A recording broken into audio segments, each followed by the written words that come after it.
بسم اللہ الرحمن الرحیم۔ السلام علیکم۔ Welcome to Start Easy Knowledge.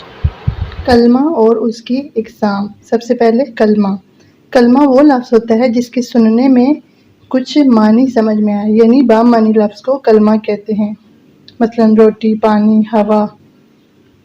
کلمہ کی 3 اقسام ہیں۔ کلمہ کی 3 قسمیں ہیں: اسم، فعل اور حرف۔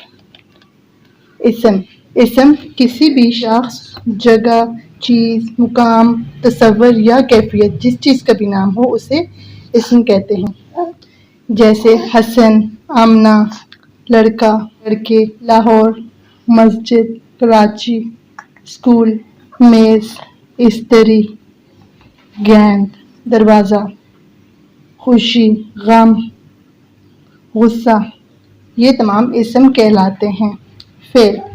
فعل کے معنی کام کے ہیں، یا فعل جس میں کسی کام کا کرنا، ہونا یا سہنا پایا جائے۔ اس میں کام اور زمانہ دونوں موجود ہوتے ہیں، جیسے میں اسکول گیا، وہ کھانا کھاتے ہیں۔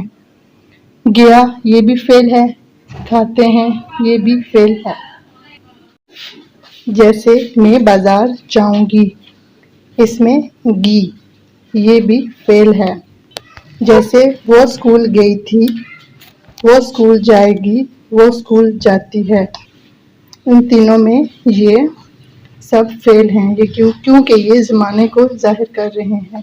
اس میں کسی کام کا ہونا ظاہر ہو رہا ہے کہ کام کون سا ہے، اسکول جانا۔ حرف وہ کلمہ ہے جو دوسرے کلموں کے ساتھ ملے بغیر پورے معنی نہ دے۔ یہ اسم اور فعل کو آپس میں ملاتا ہے۔ اس کے بغیر اسم اور فعل دونوں ہی بیکار ہیں۔ جیسے اسلم نے بازار سے قلم خریدا، اس جملے میں نے اور سے حروف ہیں۔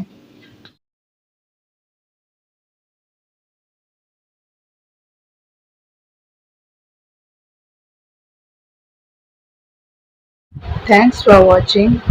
Please subscribe, like and share.